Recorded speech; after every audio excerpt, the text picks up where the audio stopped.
አሰላሙ አሌይኩም ወረህመቱላህ ወበረካቱ ድና የተከበራችሁ ቻናሌ ተከታዮች እንዴት ናችሁ? ሰላም ናችሁ? እኛ ጋር ሁሉ ሰላም ነው አልሐምዱሊላ። ሸር ላይክ እያደርጋችሁ ለምታበረታቱን ከልብ አመሰግናለሁ። ዛሬ ውሎዬ ከእናንተ ጋር ይሆናል ውዶቼ። ዛሬ ሱብህ ተነስቼ እስኪ እንጀራ ልጋግር ብዬ ውሎዬንም ከእናንተ ጋር ለማሳለፍ በጧት ተነሳው ብዬ ነበረ። ያው ረፈድ ብሏል። ሆኖም አንድ ሰዓት ላይ ማን ነው 12 ሰዓት ተኩል አካባቢ ላይ እንደዛ መስሎኛል እና ክሽና ከገባ በኋላ አንድ ሰዓት ሆኗል። አለኩላህል ውሎዬን ከእናንተ ጋር አደርጋለሁ። ሁላችሁም ሸር ላይ ካድርጉልኝ። እንደምታውቁት ዝጋ ተነስቼ እየተጣጠብኩኝ ነበረ ማለት ነው። ከዛ እንጀራዬን ለኩሳለሁኝ፣ አብረን እንጋግራለን። የዛሬው ውሎዬ ግማሹን በቤቴ ግማሹን በእናቴ ቤት ነው ያልኩት ማለት ነው። እና ውዶችዬ አንዳንድ ኮሜንቶች አንብቤ አንዳንድ ሀሳብ ስሰጥ አብሽሩ ቅር እንዳይላችሁ ያኔ ስላችሁ ልክ እናንተም ሀሳብ እንደምትሰጡኝ እኔም አንዳንድ ነገር ለማለት ስለምፈልግ ነው እንጂ የሌላ ነገር አይደለም። የኔ አበረታቾች ማለት ነው። ለዛ ያደረሳችሁኝ ፋፊ አብሽሪ በርቺስ፣ ሸር አድርጉላት፣ ሰብስክራይብ አድርጓት፣ እናሳድጋት እያላችሁ ለምትሉኝ ከልብ አመሰግናለሁኝ። የእናንተ ብርታት ነው እዚህ ያደረሰኝ ማለት ነው። ሁላችሁም አሁንም ሸር ላይክ እያደርጋችሁ አበረታቱን። እንዲሁም ቤተሰብ ያልሆናችሁ ደግሞ ማንኛውም ቪዲዮ ወደ እናንተ ጋር እንዲደርስ የደወል ምልክቱን እየነካችሁ ቤተሰብ ሁኑ እንላለሁኝ። እዚህ ጋር እንደምታዩት ይሄ የምድጃ ምጣድ አልተወኝም፣ አልተፋታኝም። ከዛ እዚህ ጋር እንደምታዩት ክብሪት ማነው እሳቴን አያያዝኩኝ። ባህር ዛፍ ቅጠል ታውቃላችሁ በደንብ ነው የሚያያይዝላችሁ። ፍጥነት አለው እፍ የለ ምን የለ። አንዴ ከተያያዘ ሌላውን እንጨት ትጨምራላችሁ ያያይዝላችኋል ማለት ነው። እና በነገራችን ላይ እኔ የምድጃ ምጣድ በጣም ነው የሚመቸኝ። በጣም ነው አለ አይደለ። አሁን አንዳንድ ሰው ኤሌክትሪኩን ምናምን የሚመቸው አለ። እኔ የምድጃ ምጣድ በጣም ይመቸኛል። እንደውም ከእንትኑ አሁን ለምሳሌ ሌላው ምጣድ የሆነ በማታዩት ቦታ ላይ ወይ ይሰማና ወይ እንትን ይልባችኋል። እንደዛ ሲሆን እኔ እንጀራው ያን ያክል አያምርልኝም። ይሄ ግን በሁሉም ቦታ ላይ በዳሩም በዛም በዚህም እንጨቴን አስተካክዬ ስለሚታየ ስለምቆሰቁሰው ወይም ስለምማግደው እንጀራዬም ቆንጆ ይሆናል። የምሰራውም ነገር ደግሞ ቀይ በቀኝ ይሆንልኛል ማለት ነው። እና ውዶችዬ ምርጫዬ ነው በጥቅሉ ማለት ነው። የዚህ ስራ ምርጫዬ ነው። የምድጃ ስራ በምታውስ መልኩ የመጀመሪያ እንጀራን እያሰፋሁኝ ነው ማለት ነው። ውዶች እስኪ ቤተሰብ ያልሆናችሁ ቤተሰብ ሁኑን፣ አበረታቱኝ፣ ሸር አድርጉልኝ፣ ላይክ አድርጉልኝ። ለእናንተ እንጀራዬን እያሳየሁኝ ወደ ካሜራ ጠጋ እያረኩኝ ነበረ ማለት ነው። ውዶችዬ ውሎዬን እንደነገርኳችሁ ሁልጊዜም የምላችሁ ነገር በጉጉት ነው የምሰራው ማለት ነው። እና ሁላችሁም ሸር አድርጉ። የምትወዱን የፈለጋችሁ እኛም ማየት የምትፈልጉ ደግሞ የደወል ምልክቱን እየነካችሁ ቤተሰብ ሁኑ እንላለሁኝ። እና በማንሰሻ የሆነ ኮሜንት የሆነ ቪዲዮ ላይ ተጽፎ አይቻለሁኝ። ማሻአላ አንቺ እህቴ በሁለተኛም ትደግሚያለሽ አሉ እንጂ ሁለተኛ እንትን ሳይሉ ሳይወለውሉት ወይም ደግሞ ምጣዱን ሳያትስሱ ያሰፉበታል ምናምን ያለችኝ እህቴ ነበረች። ምክንያቱም የመጀመሪያው ጎመን ዘሩን አድርጋችሁ በደንብ የምታስሱበት ነው። ሁለተኛው ላይ ደግሞ የጎመን ዘሩ ፍሬም አንዳንድ ነገሮች ካለ ጥርግ ታደርጉበታላችሁ ማለት ነው። እኔ በሁለት ነው የምጠቀመው። አንዳንድ ሰው ምናልባት በአንድ ብቻ ስለሚጠቀም ነው የሚሆነው። እኔ ግን በሁለት ነው የምጠቀመው። በጣም ደስ ይለኛል። ያኒ ፋይላል ምጣዱ በጥቅሉ የመጀመሪያው እንደ ሁለተኛው እንደምታስሱበት አያጠራላችሁም ማለት ነው። እና በዚህ መልኩ ነው እኔ የምጋግረው እላችኋለሁኝ። ግማሹን ቀን ከቤተሰብ ጋር ግማሹን ማርፈጃዬን ደግሞ ከቤቴ ነው ያረፈድኩት ማለት ነው። እና ሼር አድርጉልኝ፣ ላይክ አድርጉልኝ። ጥያቄ ካላችሁ መጠየቅ ትችላላችሁ። ሀሳብ ካላችሁ በኮሜንት ሀሳብ ማስቀመጥ ትችላላችሁ። አበርሳቱን ማለት ነው። አንዳንድ ጥያቄዎች ለጠይቃችሁ ልጆች ኢንሻአላህ ማብራሪያ ለእናንተም እመልሳለሁኝ ማለት ነው። እና ውዶችዬ ብዙ ጊዜ በቦታ ዙሪያ ነው ያው ታውቃላችሁ ጥያቄ የምጠይቀው። ያው የቦታ ሀገራችን ላይ አሁን በጣም ቦታ እየተነሳሳ ግዢ ላይ በጣም እየተነሳሳ ነው ህዝቡ። አሁን ላይ ያለበትን አየር ነው የምላችሁ። አሁን ህገ ወጥ በፊት ቀርቶ ነበረ የሚገዛ ምናምን ማለት ነው። አሁን ግን አሚኮ ላይ ነው ምንድን ላይ ነው፣ በነገራችን ላይ አሚኮ ላይ ሳይሆን ምን ላይ ነው ያለችኝ አንድ እህቴ ዛሬ ሰርች አድርገሽ እስኪ ብላኝ ነበረ። እና ምን ልላችሁ መሰላችሁ፣ አንዳንድ ጊዜ እኔ ያንን ቪዲዮ አይቻለሁኝ። በርግጥ ግን እዚህ ጋር አሁን እየታየ ነው ገባችሁ? ግምትም ሊሰጥ የታየ ቦታ ለከመንገድ በታች ወደ ሲቪላ አካባቢ ማለት ነው ታይቷል ተብሏል። ሲቀጥል ደግሞ የማህገበሬ የሰጡ ከዛ የራሳቸውን እስከ 500 ካሬ 600 ካሬ 300 ካሬ የያዙ ሊወስዱብን ነው፣ ግምት ሊሰጠን ነው። በፊት በ28 ብር ካሬ ነበር የተወሰደው፣ አሁንም እንደዛ እያደረጉ ሊሰጡን ነው እና ምናምን እያሉ እያወሩ ነው። ይሄ ማለት ያኔ እንቅስቃሴ አለ እየተጠየቁ ነው ማለት ነው። ምክንያቱም በባለፈው እንደዚህ ስላሉ ነው የሆኑ ሰዎች መንገድ ላይ በቃ በጣም ተናዳ ባልቴት ናት እንደውም በቃ እኔ መኖሪያ ላይ ያሳጣኝ ነው እንደ ምናምን እያለች ነበርና ህገ ወጥ ቦታ ላይ አሁን እንቅስቃሴ አለ። የገበሬ መሬት ስለሆነ እኛም ያለንበት ወይም ህገ ወጥ የገበሬ በደብተር ስለሆነ በእንትን የሚለው በባለቤቱ ስም ገዝቶ በሚጠቀመው ሰው ሳይሆን በባለ መሬቱ ደብተር ነው ግብሩ ማለት ነው። ስለዚህ እንደዛ ስለሆነ ባለመሬት ደብተሩ ወይም ባለመሬቱ ያለው ሁሉ ህጋዊ እንዲሆን ተደርጓል። ይሄ ምንም ጥርጥር የለውም። ውሸት ነው ምናምን የሚባል ነገር የለም። ምናልባት ሊያስቀጣ ወይም ደግሞ እንትን ያስጠይቃል የተባለው ምናልባት ህገ ወጥ ላይ ሆኖ ግንባታ ለምሳሌ ፎቅ ሊሆን ይችላል። ፎቅ ሰርተው ከሆነ አንዳንድ ነገሮች ተሰርተው ከሆነ ምናልባት ያ ቦታ ከተፈለገ ግምት ተሰጥቶ ሊፈርስ ይችላል። ገባችኋ? ከዛ ውጭ ግን ማንኛውም ቤት በነገራችን ላይ ከተፈለገ የቤቱም ግምት አሁን ላይ እንደዛ ነበር የተባለው።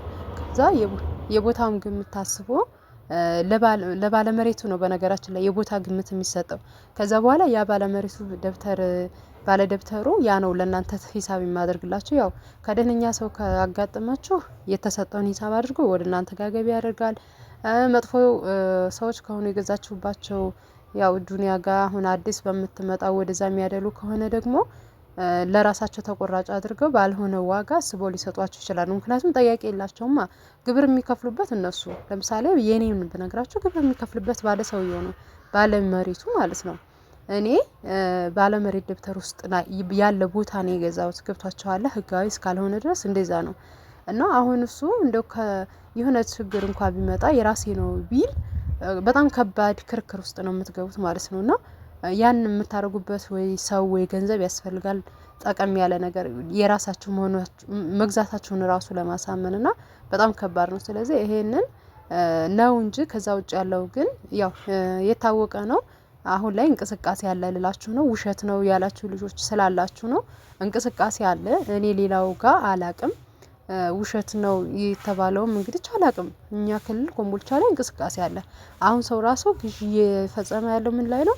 ህገወጥ ቦታዎች ላይ በጣም ሰው እየገዛ ነው። የሚገርማችሁ ነገር ከኔ በላይ ወደ ላይ የሆነ ቦታ ነበርና ከሶስት አራተኛ ነው እንደዛ አካባቢ ላይ ነውና ከኔ በላይ ነው 900 ሺህ ነው ምናምን አንድ ነጥብ ብለዋል 900 ሺህ ይሸጡታል ምናምን ሲባል ነበር ማለት ነውና እየጠየቁ ሰው ሊገዛ ማለት ነውና የቦታ መጨመር ይሄን ያክል ነው፣ የቦታ እንቅስቃሴ ይሄን ያክል ነው የምላቸው። አሁን በዛን ሰሞን በፊት ላይ ይሄ አሁን ያልኳችሁ ቦታ በ5ም በ6ም በ7ም የሚገኝ ቦታ ነበረ። ገብቷቸዋል። አሁን ግን እንቅስቃሴ ስላለ በጣም ቦታ ከመጨመሩ አንፃር በዚህ ዋጋ እየተባለ ነበረ። እስከ 900 ሺህ ይሸጣል አንድ ነጥብ ብለውናል እያሉ ወጥተው ሰዎች ሲያዩት ነበረ። ባለቤቴ ነው እንደው የሚያሳያቸው ማለት ነው። ስለዚህ የቦታ መጨመር ይሄን ያክል ነው። ማሻአላህ በዚህ አጋጣሚ እንጀራዬንም እያያቸው ቆንጆ እንጀራ ነው እየጋገርኩኝ ያለሁት ማለት ነው። እና ውዶቼ ይሄን ያክል ነው የምላችሁ። አሁንም ባላችሁ ነገር ቦታ ለመግዛት ሞክሩ፣ ቦታ ግዙ፣ ወደ ኋላ አትበሉ። ህገወጥ ግዙ ሳይሆን ቢያንስ ህጋዊ የሆነ ነገር አዲስ ምሪት ላይ ብትገዙ የተሻለ ነው። የበፊቱ ምሪቶች ላይ ለሆነች እህቴም እንደዚህ ቦታ ልፈልግላት ነበርና እየፈለኩላት እስከ 3 ነጥብ ይገኛል ብላኝ አንዲት ቤተሰብ ነበረች ነው። ከዛ በዛ ዋጋ ይገኛል ብያት ለሷ መልሶ እንደገና ያ ቦታ ተሽጧል ተባለ። ወደ መሀል ከተማ ላይ ወደ ጨፌ መግቢያ ላይ ነው 150 ካሬ ነው። ከዛ 3.500 ሺህ ብለውኛል። እህቴ ደግሞ ስነግራት ፋፊ አልችልም እኔ እስከ 3 ስትይኝ ያንንም ተበድሬ ነበረ ልገዛ የነበረው እንደዛ ከሆነ አልችልም ማለት ተስፋ ልቁረጥ እንደያለች ነበረ። ኢንሻአላህ አላህ የተሻለውን ነገር ይስጣት። በአቅማችሁ ልክ ተጠናክራችሁ ይሄን ቦታ በነገራችን ላይ በጣም ቆንጆ ነው። ያው ታውቃላችሁ ህጋዊ ቦታ ስትገዙ ቦታ ብቻ ከሆነ ካርታውን ነው እንጂ የምትቀበሉት በስማችሁ አይዞርም ማለት ነው። በስማችሁ አይዞርም።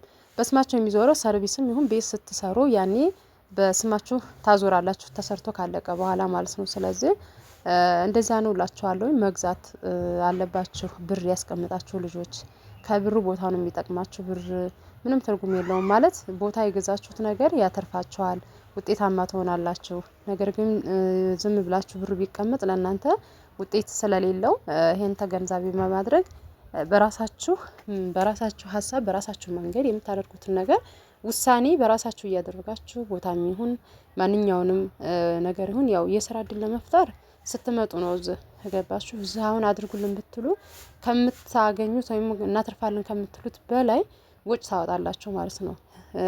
የቢዝነስ ነገር ለመስራት ሀገራችሁ ላይ ስትመጡ ይሻላችኋል። ከዛ ውጭ ግን ቦታ ስትገዙ በራሳችሁ ውሳኔ በራሳችሁ እንትን ተነሳሽነት በቃ ይሆነኛል ያላችሁትን ነገር መግዛት ግዴታችሁ ነው ማለት ነው። እኔ ብዙ ጊዜ ይሄንን አይነት ለእህቶች በስደት ስላለው እመክራለሁ ማለት ነው። ውዶችዬ እዚህ ጋር እንደምታው እንጀራዬን ጋግሬ ጨረስኩኝ።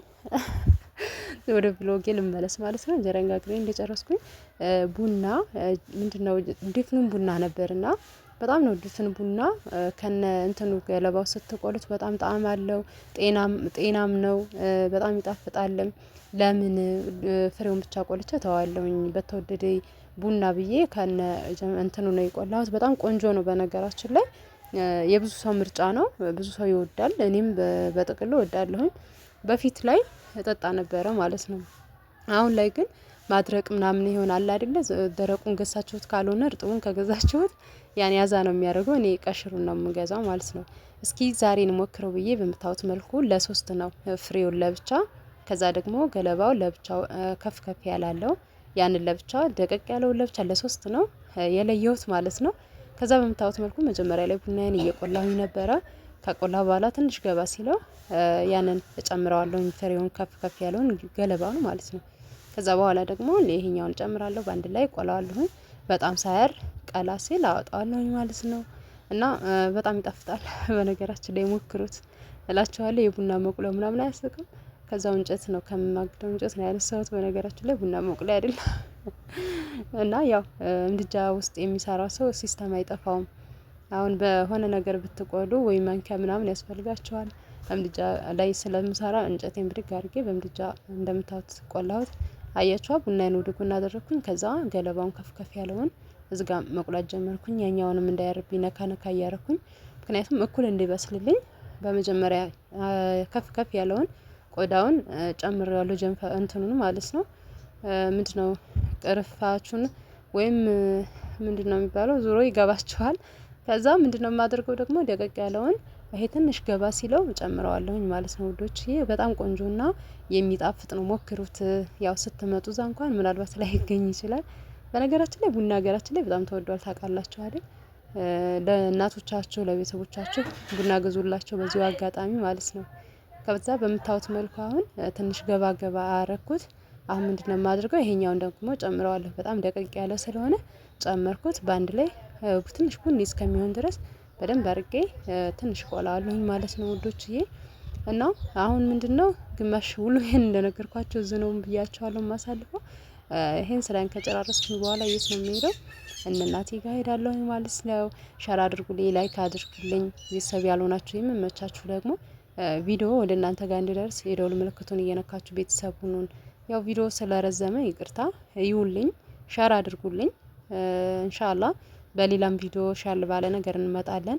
ጥያቄም ካላችሁ ማስቀመጥ ትችላላችሁ። ሀሳብ በቃ ያልተመቻችሁን ነገር በእርግጥ የማይመቻችሁ ነገር እኔ ጋር ይሄ የማሯሩጠው ነገር ብዙ የማይመቻችሁ ግን ከምቆራርጠው በፍጥነት ባረገው ይሻላል ማለት ነው። እይታው የማይታይልሽ እኮ ፍጥነት ላይ ስለምታደርጊው ነው።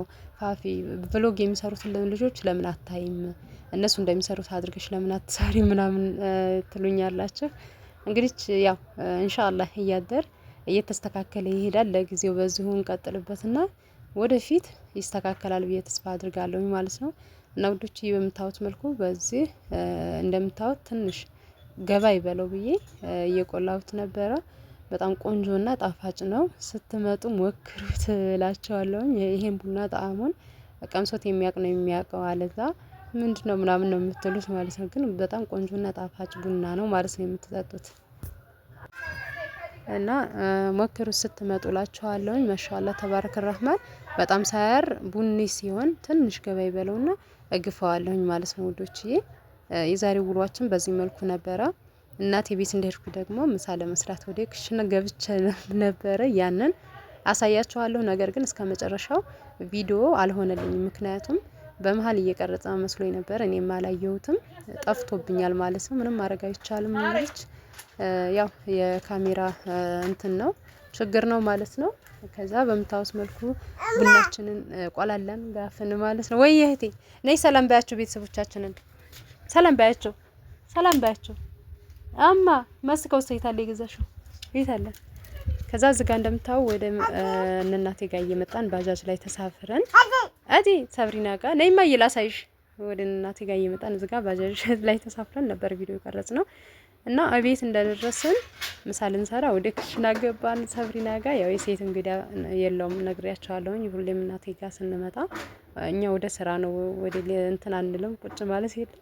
ከዛ ምሳ መስራት ጀመርኩኝ። ምስሬን አጥቤ ጣድኩኝ። እዚህ ጋር ሽንኩርት ልጬ ወይዘሪ ሰብሪ እየረበሸች ነበር። አብራኝ ነው ስትሰራ የቆየችው። ከዛ በምታዩት መልኩ ሽንኩርቴን ፈጭቼ ብረት ድስቴ ላረኩኝ። ዘይት ጨማምሬ በደንብ እስከምፈልገው ያክል አበሰልኩት ማለት ነው። ከዛ በደንብ ከበሰለልኝ በኋላ ምንድነው የማደርገው? በርበሬ ጨምራለሁኝ ማለት ነው ውዶችዬ።